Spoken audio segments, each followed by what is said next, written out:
Hello students, कैसे हैं आप सब। उम्मीद करता हूँ आप अच्छे होंगे, स्वस्थ होंगे। दोस्तों, जैसा कि आप जानते हैं कि हमने पिछले वीडियो लेक्चर में एफसीसी की संकुलन क्षमता पे बात की थी। आज हम उसी सीरीज को आगे बढ़ाते हुए बात करने वाले हैं बीसीसी की संकुलन क्षमता। चलिए स्टार्ट करते हैं। बीसीसी बीसीसी क्या होता है? अंतः केंद्रीय एकक कोशिका, मतलब कि बॉडी सेंट्रल यूनिट सेल। ठीक है, तो बीसीसी में क्या होता था कि प्रत्येक कोने पर एक एक कण उपस्थित होता ही था और एक कण केंद्र में उपस्थित होता था। मतलब 4 गेंदें ऊपर रखो, 4 नीचे रखो और एक गेंद जो है ना बीच में लगा दो। तो कुछ इस प्रकार से होता था। देखिए,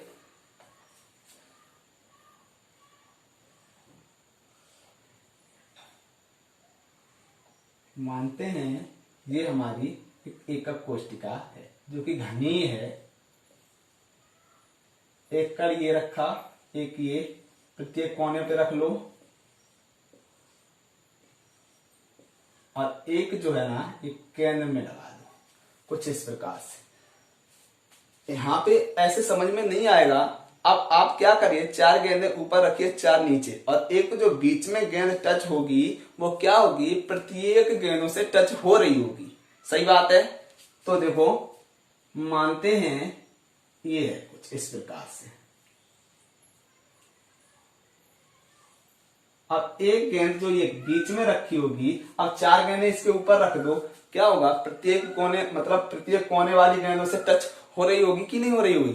सही बात है। ठीक, अब इनके केंद्रों को अगर मिलाया जाए तो कुछ इस प्रकार से नजर आएगा, कुछ इस प्रकार से। तो देखो, यहां पर ये एक हमने लंब डाला, तो इसी प्रकार यहां पे ऐसा कुछ होगा। यहां से देखो, ये लंब पड़ेगा। ये क्या है? ये सामने वाला कोना है और ये कोना क्या? पीछे वाला कोना है। अगर उसको लेना है तो इस वाले कोने को लेना, तो ये फिर यहां से ऐसे आएगा, ये वाला यहां पे टच होगा करके। देखो, यहां पे समझने की कोशिश करो। ये सामने वाला कोना है, ये पीछे वाला कोना है। ये मानते हैं सामने वाला कोना है, ये पीछे वाला कोना है। तो यहां से जब हम लंब डालेंगे तो ये जो है ना इस वाले से टच हो रहा होगा कि नहीं हो रहा? जो बीच में रखी है गेंद, इससे टच हो रहा होगा कि नहीं? ये, और ये पीछे रखिए, इससे भी हो रहा होगा कि नहीं हो रहा? सही बात है। ठीक है, तो क्या है? ये सामने वाला कोना, ये पीछे वाला कोना, ये सामने वाला, ये पीछे। तो ये गेंद, अब आप चाहो तो यहां पर ऊपर 4 गेंदें रखो, 4 गेंद, तो ये कुछ इस प्रकार से ही तो जाएगा। सही बात है। तो क्या करेंगे? मानते हैं ये वाली भुजा ये वाला है, चलो इसे रफ करते हैं। ये वाली भुजा मानते हैं हम ये। सही बात है। ठीक है, ये मानते हैं। तो यहां पर ये कोना मानते हैं ये पीछे वाला है, ये कोना आगे वाला, ये वाला। तो कण कुछ इस प्रकार से होंगे। ठीक है, कुछ इस प्रकार से रखे होंगे ये यहां पे, और ये केंद्र में जो स्थित है ये तो टच हो ही रहा होगा इससे। ठीक है, अब देखो, एक ये वाली भुजा,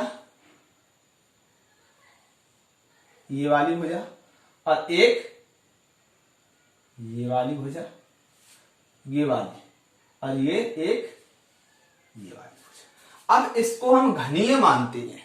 घनी मानते हैं, हमने कुछ इस प्रकार से दर्शाया इसको, ये यहां से यहां से यहां से यहां से। तो इसको अगर हम घनी मानते हैं तो क्या होता है? प्रत्येक घन का आयतन क्या होता है? AQ। जब AQ इसका आयतन होता है तो प्रत्येक भुजा हम क्या मानते हैं? A। मतलब कि ये भी A, ये भी A, ये भी A, ये भी A। लंबाई, चौड़ाई, ऊंचाई सब कुछ क्या?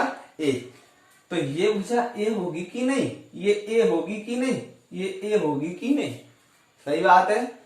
तो अब क्या करेंगे? इसको हम A दे देते हैं नाम, इस कोने को B, C, D। अब अगर हम आपसे पूछें कि आप इनकी सहायता से, इन भुजाओं की सहायता से, क्या ये वाली भुजा आप ज्ञात कर सकते हैं? अभी आपका आंसर रहेगा नहीं। क्यों? क्योंकि जब तक हमें ये वाली भुजा नहीं पता होगी तब तक हम ये भुजा नहीं ज्ञात कर सकते हैं। सही बात? ठीक है, उम्मीद करता हूं आपको समझ में आ रहा होगा। अब देखिए आगे क्या होता है। त्रिभुज ए सी डी से, त्रिभुज ए सी डी से क्या होगा, पाइथागोरस प्रमेय लगा दीजिए आप भैया। पाइथागोरस प्रमेय क्या कहलाती है, कर्ण स्क्वायर बराबर आधार स्क्वायर प्लस लंब स्क्वायर। तो क्या होगा, सबसे बड़ी भुजा कर्ण मानते हैं हम, तो एसी स्क्वायर बराबर AD square plus CD square, AD square plus CD square. तो देखो एडी हमें पता है ए, सीडी हमें पता है ए, स्क्वायर है स्क्वायर लगा दिया, तो एसी स्क्वायर बराबर क्या हो गया, ए स्क्वायर प्लस ए स्क्वायर। तो एसी स्क्वायर बराबर क्या होगा, 2a स्क्वायर। उसके बाद एसी बराबर अंडर रूट 2a। क्लियर हुई बात? ठीक है, तो हमने एसी मतलब कि ये वाली भुजा हमने ज्ञात कर ली, क्या आई, अंडर रूट 2a। ठीक, तो अब क्या करेंगे आप, अब अगर आपको ये वाली भुजा पता है तो अब आप ये वाली भुजा ज्ञात कर सकते हैं। कैसे, त्रिभुज ए बी सी से, त्रिभुज ए बी सी से। बड़े आराम से समझने की कोशिश कीजिए। क्या है, तो ए बी स्क्वायर बराबर A C square plus B C square, A C square plus B C. A C हमने पता किया है, क्या है, ए सी क्या है, देखो अंडर रूट 2a का 2a मतलब इस पे स्क्वायर है तो स्क्वायर कर दिया, और बी सी हमें पता है ए स्क्वायर। तो ए बी स्क्वायर बराबर क्या होगा, यहां से स्क्वायर जब हटेगा तो इस पे अंडर रूट हट जाएगा, इस पे स्क्वायर आ जाएगा, तो 2a स्क्वायर प्लस ए स्क्वायर। ठीक है, तो ए बी स्क्वायर बराबर क्या होगा, 2a स्क्वायर और एक ए स्क्वायर, ये 3a स्क्वायर। उसके बाद ए बी बराबर अंडर रूट 3a। तो मतलब कि हमने ये वाली भुजा ज्ञात की है under root 3a, under root 3a। अब देखो बताइए, यहां से यहां तक ये त्रिज्या है कि नहीं है, इसे केंद्र यहां मानते हैं। एक त्रिज्या ये, एक त्रिज्या यहां से यहां तक ये, एक त्रिज्या यहां से यहां तक ये, एक त्रिज्या ये वाली, इस वाले वृत्त की। तो टोटल कितना हुआ, आर, एक आर ये यहां से यहां तक, एक आर ये। तो टोटल क्या हुआ, 4r। ठीक है, तो इस भुजा को ज्यामिति के आधार पे हमने निकाला अंडर रूट 3a, और वही भुजा हमारी त्रिज्या के आधार पर आ रही है 4r। तो इनको हम एक दूसरे के बराबर कह सकते हैं कि नहीं? ठीक है, अंडर रूट 3a बराबर 4r, तो a बराबर 4r अपान में अंडर रूट 3, मतलब अंडर रूट 3 इधर आ जाएगा। तो ए क्यू बराबर क्या हो जाएगा, देखो इस पे क्यू हो जाएगा पूरे पे ए क्यू, अगर इस पे क्यू किया तो इस पे भी क्यू कर दो। अब 4 का क्यू क्या होगा, 64 होगा कि नहीं, और आर क्यू। अब अंडर रूट 3 का क्यू क्या होगा, 3 अंडर रूट 3। अब हम बात करते हैं संकुलन क्षमता। संकुलन क्षमता के लिए हमने फॉर्मूला बताया था आपको, z into 4/3 pi R Q upon में ए क्यू इंटू 100। भैया इसी साल एफसीसी के बारे में पूछा गया था, इसी साल यूपी बोर्ड एग्जाम में पूछा गया था कि नहीं? हाँ, तो एफसीसी की तो हम बात कर चुके हैं। अब ये क्या है, बीसीसी। बड़े आराम से समझिए। अगर कोई भी प्रॉब्लम हो रही हो आपको तो आप हमें कमेंट बॉक्स में कमेंट करके जरूर बताएं कि यहाँ पे हमें प्रॉब्लम हो रही है। और अगर पसंद आए आपको तो आप लाइक जरूर कर दें, एक बार आपसे रिक्वेस्ट है। ठीक है, उसके बाद संकुलन क्षमता, z क्या है हमारा यहाँ पे, प्रभावी कणों की संख्या, और 4/3 पाई आर क्यू, ये फॉर्मूला बताया था हमने संकुलन क्षमता के लिए। ठीक, अब देखो प्रभावी कणों की संख्या बीसीसी में कितनी होती है, 2। ये भी हम बात कर चुके हैं, 2। अब 2 इंटू 4/3 पाई आर क्यू वही, और यहाँ पे ए क्यू की वैल्यू लगा दी हमने 60, ये था ए क्यू, इसकी जगह पे हमने वैल्यू लगा दी 64 आर क्यू अपान में 3 अंडर रूट 3 इंटू 100।